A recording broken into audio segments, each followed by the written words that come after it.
Hey guys, welcome back to RHR Jen. I'm so glad you're here. Today, I'm continuing on with my conversation with friend of the channel, John Witherspoon. We had such an interesting conversation about all the things that Harry and Meghan have been up to lately, from the stupid bookmarks to talking about like the influencers and the fakeness there, and comparing it to Harry and Meghan, what's going on with some of the ways that they're weird about their kids, and so much more. So this is the next part of the sit down. Thank you so much for being here. And a huge thank you to John Witherspoon for your time and your very thoughtful answers. Make sure you're giving him the follow at Instagram. He's Witherspoon DC over there. Check him out, and we'll jump right back into my sit down with John. Meghan and Harry, they have all these high and mighty friends and they're loaning them their jet and all this kind of stuff. I think it's a lot less impressive than they would like to think it is. I think so too. I think it lends to the theme of her trying to be an influencer more than anything else, honestly. Like everything. Absolutely. And back to what I said a moment ago about, these influencers that are renting a Lambo and a this and a this and a this, and having their picture taken and flexing in front of it. And, they rent out a private jet, go take a picture, and then, okay, fine, turn it off, close the door. Thanks very much. Here's $200. They're very close to that. Right. I don't doubt that they take private jets, but the whole flexing aspect of it, I think it's almost a joke at this point. Well, John, you've been on quite a few different YouTube shows. I would consider you a little bit of an influencer. So is that your way of saying you take private jets, or that you just photograph from private jets? I will tell you something. When I get on an airplane,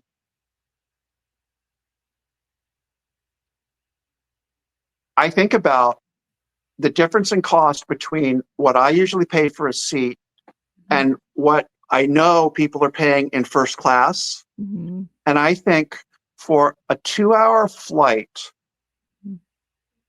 I pay, $250, and somebody else paid $2,250. So basically I've made $1,000 an hour.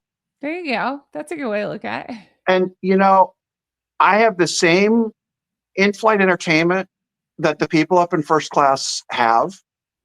Yeah, my seat's a little narrower, and the seat pitch, which is the distance between my seat, the knee room and so forth, it's okay. It's okay. And unless the flight is absolutely packed, it's delayed, there's a screaming baby, somebody hasn't had a bath, unless anything like that happens, I get off the plane and I think, okay, here I am. And I basically just made $2,000. I like it. That's a good way to look at it. And especially like if you're going transatlantic, or I know people that have gone from Washington to Tokyo and they've paid these, well into 5 figures for a business class ticket from Washington to Japan. And I just think, I get it. It's a long way, and you arrived there in great, condition, and they gave you a hot towel to, wipe your. I understand all that, but at the same time, it's like, I'd rather pitch that money at a good experience in Tokyo rather than exactly. Or upgrade your hotel. For the $10,000 difference between the economy ticket and the business class ticket. Boy, you could really have a nice hotel room the whole time you're there. Right. That's just me. I'm not begrudging anybody else. People, people work hard for their money, and they can fly business all they want, and that's great. But I don't know. I feel a little bit smug when I get off an airplane and I think, I just saved 10 grand. That'll do it. I don't think, turning it back to Harry and Meghan, I just don't think they think like that. I think they just are so entitled and out of touch. It wouldn't be, I just saved 10 grand. It's, we fly private security, all that BS that they always absolutely. Now you brought up a great point about, I don't even remember what we were talking about, but it came up about, I think we were talking about athletes in general, But then you specifically brought up NHL players, and you told me something interesting about NHL players. Do you remember what we're talking about? Yeah, it's so interesting. NHL, for people not in North America, National Hockey League, the professional hockey league in the United States and Canada. Very popular sport. Athletes are very well known. They have very nice lifestyle, et cetera, et cetera, et cetera. Okay. I happened to see a video, and the person was an attorney who was being interviewed. It was a divorce attorney, and he basically made the point. He said, if I remember correctly, he said, the typical divorce rate is around 49-50%. Mm-hmm. But he said the divorce rate for National Hockey League players is in the neighborhood of 70%. Wow. And of that 70%, 50% of that 70% occur within the first 12 months after a player retires. Wow. Okay. And I heard that, and it just really made the gears turn in my head, because basically what the guy was saying was, you have this lifestyle, you have notoriety, you have, fame, and to say nothing of the fact that the player, the husband, is out of the house, on the road, so much of the time. And all of a sudden, when the player retires, what happens? The income stream gets cut off. He's hanging around the house. He has no purpose. Maybe he gets a job, I don't know, selling real estate. Whatever he's capable of doing, maybe he does that. But you end up with much lower income. You end up with much greater proximity, which is it's a shock to a relationship. And there are all these things that very suddenly change. And all of a sudden, and invariably, it's the wife who decides, you know what, I'm not seeing the same benefits in this relationship that I have seen. Well, yeah. I'm sure everybody can figure out what I'm getting at here. A lot of similarities to the Harry and Meghan situation.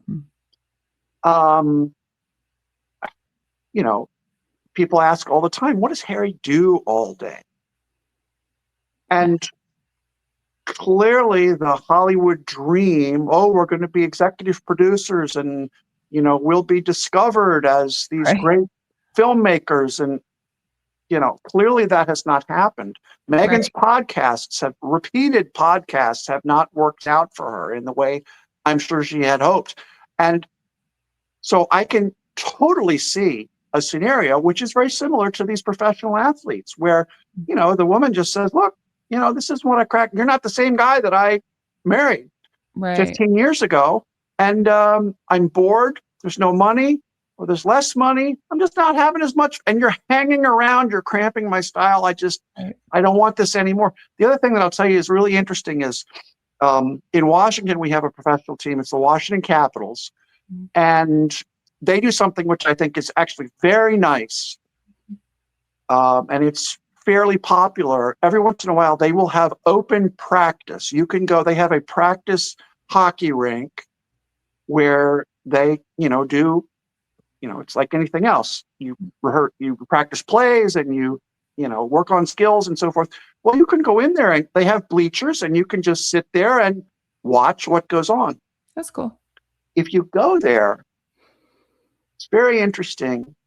There are groups of young single women who love to go, and you can sit there and watch them, and it's like, oh, look, isn't he cute? Isn't he cute? Oh, look, he's, just on and on and on. And all I can think of in that context is the Soho Club. Oh, yeah. Or, all these stories, these allegations that are out there about what Meghan allegedly did in terms of just kind of lurking around and looking for this, alleged rich British man or whatever it was that she was supposedly looking for. And when I heard this story about the hockey players, that immediately made me think about these groupies that show up. These, again, they're looking for a meal ticket. They really Well, are. and if there's such a high rate of divorce, then you're probably going to meet some single people there. So, Well, yeah, but they're scoping out the the young single players yeah, who have exactly. made the team, got a nice paycheck coming in, probably making seven figures Yeah. several times over, and I'm sorry. What time did you say that they meet for I'm just kidding. yeah, right, right, right. But But I mean, yeah, there are I'm people sure. people like to talk about Meghan as the alleged spider who spun a web and Harry got stuck to it, and the rest is history. That's right. But I really do think you're onto something with all of this and just the idea that Harry went from the country he grew up in and the situation, in my opinion, I feel like the courtier has made his life so much easier and better for him. So now he doesn't have any of that. And he doesn't have, I would say he doesn't have daddy's money, but he apparently did after he left. But you get the idea. He's no longer all of that. So it's just a big now what. So yeah, I think that's the greater, yeah, the point you were trying to make. That's interesting. And Yeah, it can't be easy for anybody, but especially with those two, I would think it'd be.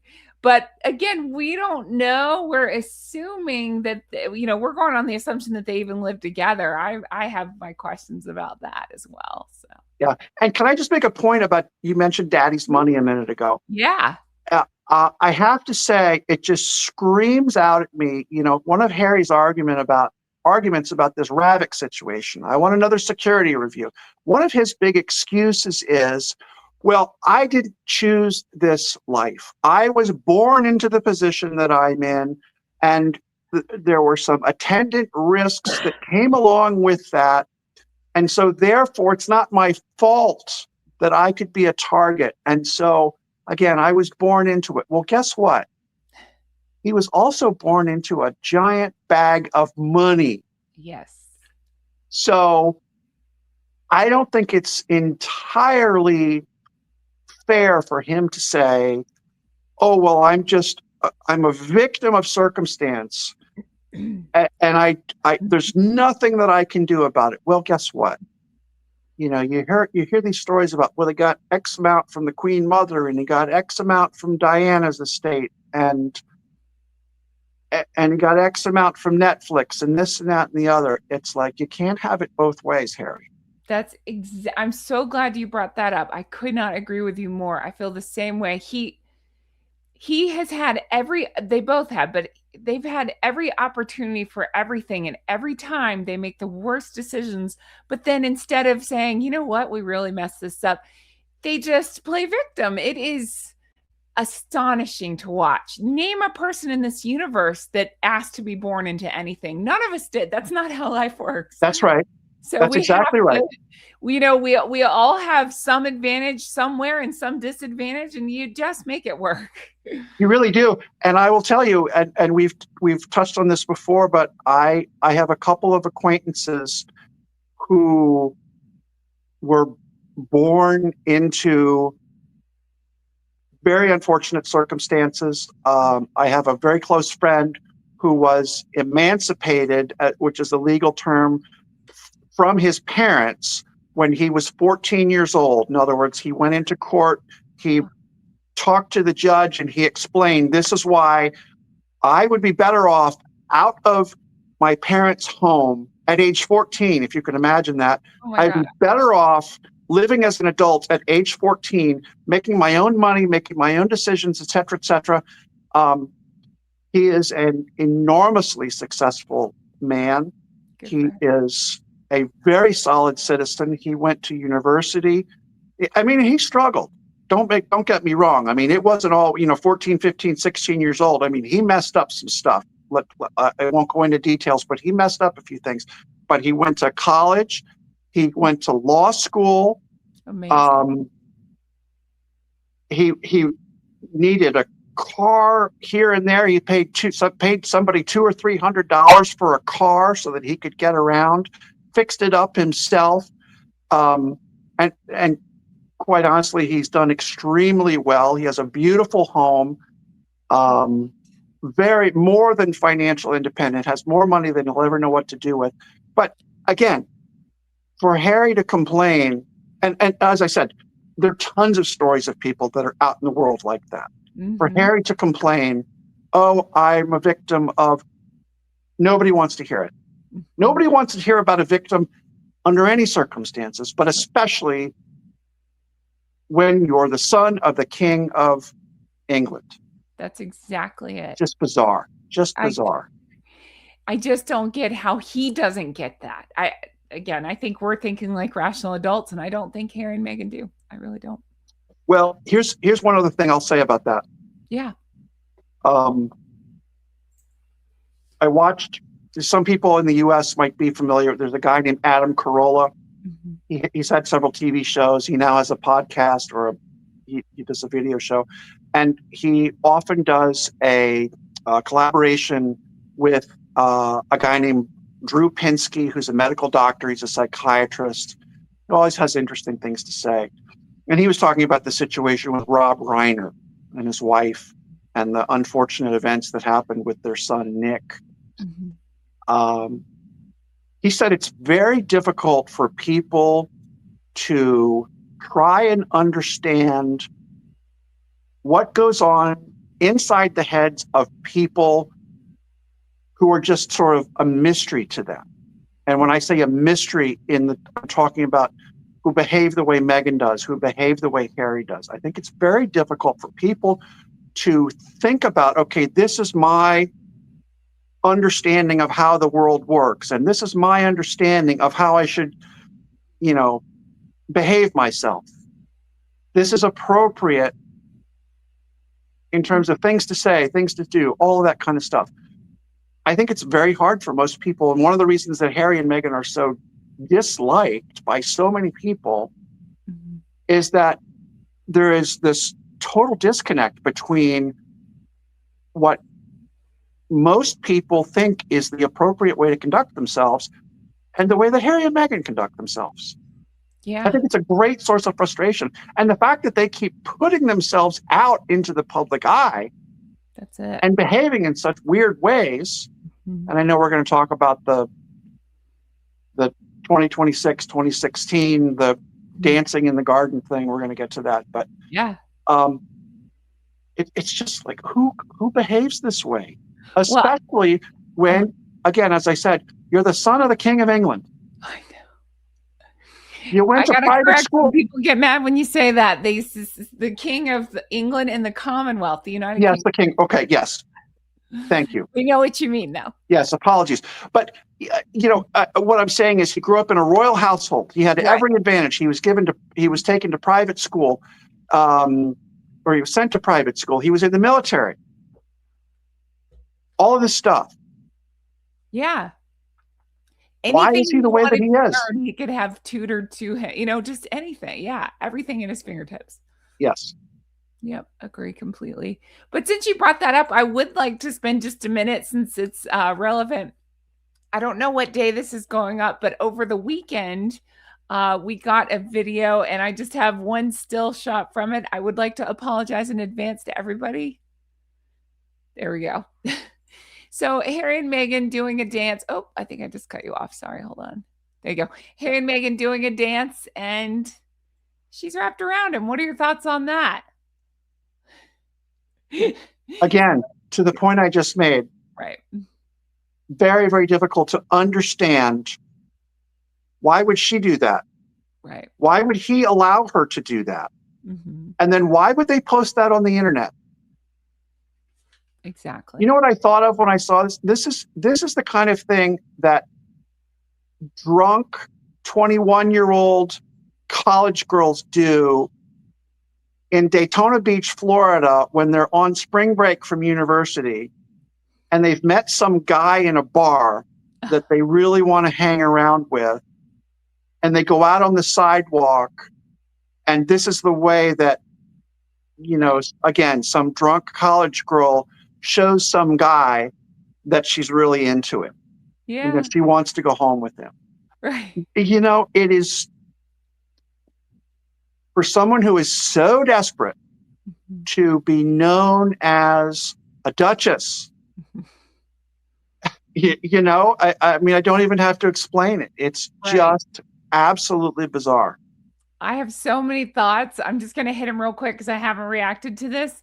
I think it's bizarre. It's cringe. I think who does this over, like you say, over the age of 20 something? She's Um, she is in her mid 40s. She is more than twice the age of women who behave this way. that's right. And I don't mean to be sexist, but I mean guys don't jump on girls like that. That's let's be Guys clear. just like fist fight each other. Guys have their own immature behavior. Girls, this Yes. is a, yeah, sure. Yes. Yes. Harry's is complaining about William getting the bigger sausage, right? So, It's but no, really I agree. It's so ridiculous. And then they claim that this was filmed by Lily. Lily is what, oh I yeah. think 4 years old. Right. My Gosling is no longer that, but I've had a 4-year-old. 4-year-olds can't stand still long enough. The whole thing was like a minute long video of sorry, I keep changing the angle. The two of them like doing this whole choreographed dance, and it's just like Right. again, a Start 4-year-old's gonna film like this. right. Start engraving the Academy Award for Best Cinematographer. That's it. The Oscar goes to That's Lily. it. Lily, Lily that's right. Mountbatten Windsor. That's right. No, it's Sussex now. It's Sussex. Whatever it is. I'm just kidding. We may Yeah, that's never what know. We may Megan said. never Yeah, know. exactly. But no, exactly. I mean, just a 4-year-old would be, filming herself, not Yes. and saying, "Ew." Oh, and look, there's a bug. Yes, there's my feet. Yes. Right. Ouch, I stepped on a rock. Exactly. But maybe she knows mommy would get mad if she. But regardless, the other thing that instantly strikes me, I do not use Facebook. Um, but when I did use Facebook, I've had friends, and I think we've all known a couple that do that cringe thing where it's like, I love him so much, or I love her so much, or he's my everything. It's like it just I'm so and I'm a hopeless romantic, but come on, if you have to post on social media how great your relationship is, your relationship's probably not that great. Yeah. It's the whole protest to the Shakespeare, Yeah. whatever it is, protest too much. Uh-huh. That's exactly Loveth it. too much. Yes. To your point, why wouldn't it just stay a private moment? Sure, dance in the yard, have fun. Like I'm the first one to dance around I dance at the end of every video. Well, I'm stepping on my own toes, but I'm not. I'm not. Like I just think this is so silly and so cringe. I feel uncomfortable. It's worse than a Lifetime movie when I watch it. It kind of is. And you know what? He doesn't look like he's into it either. No. I doubt seriously that he's the one that thought this up. Right. Exactly. You know? Exactly. Well, and you know what? This will transition nicely. I brought up something about William and Catherine. Can I show you a difference here? We have cute moments like this with William and Catherine. Mhm. And you had specifically thought this was a fun moment too. It's just we don't I don't need to see them legs wrapped around each other. I just trust that they do that in private because of their public personalities with each That's right. other. What are Exactly your right. thoughts? What are your thoughts on that? You're exactly right. I mean, they clearly have a very, very positive and fun relationship with each other. I think in that episode where that still just came from, Mhm. they were trying to roll out some dough or do Uh-huh. something, and she messed it up, and or he messed it up or something, and one of them said to the other, "Oh, try and keep up." Or Uh-huh. you know what? It's just what Cute. Uh-huh. you do to somebody that you enjoy their company, and you like to poke each other a little bit. Mhm. I agree. Um, and you never see that from Harry and Meghan. You really don't. So that's a good question and a good thing to bring up. So just a hypothetical game. If Harry turned to her, because I do believe it was William that said it to Catherine, and he said, "Do try to keep up." Would she? I don't know that she's capable Oh, of a sense of humor. oh Really, no, she'd be deeply offended at that, I think. I she'd think she call him would. the Eastwards. Yeah, I think so. Yeah, I think yeah. so. Don't, I mean, it'd be another Kardashian moment, oh, don't we take that down, Oh yeah, yeah, true. I you forgot know, about that. I was like, "What's the card?" Yeah, yeah, you're right. They do so much dumb crap. I forget. right. But I don't think either, and I never just try to be mean for the sake of being mean. I'm just telling you my opinion, and my opinion is I don't think she's quick enough on her feet to like most people would realize instantly, oh, he's kidding, or oh, that's a joke. Where you just go back and forth. I mean, you're my friend and you tease me, hopefully it's joking, but you tease me sometimes about things and I tease you right back because that's what you do. And you're quick enough to realize, oh, she's kidding, like That's right. Yeah. I don't know that Meghan or I don't think either of them are quick enough to make jokes like that. I just don't. Well, not only not quick enough, I don't think, in my opinion, but also probably, they're I think both of them, their initial reaction would be, oh, I've been offended. Yes. That's going to do it for this part of my sit down with John Witherspoon. Be sure to come back tomorrow as I have more. We got into such interesting conversations about, I mean, so much, all the stuff that they're up to, stuff with William and Catherine, and what's going on with Harry and Meghan, and the weirdness around the kids, and the hypocrisy, just all the stuff. So I can't wait for you to see the next part of this. And again, a huge thank you to John Witherspoon, friend of the channel, for the time you took, the time you spent talking to me, and all your thoughtful answers. Make sure you give him that follow on Instagram at Witherspoon DC. And I can't wait to bring you more stuff like this. I'll see you in the next part of this. Bye bye.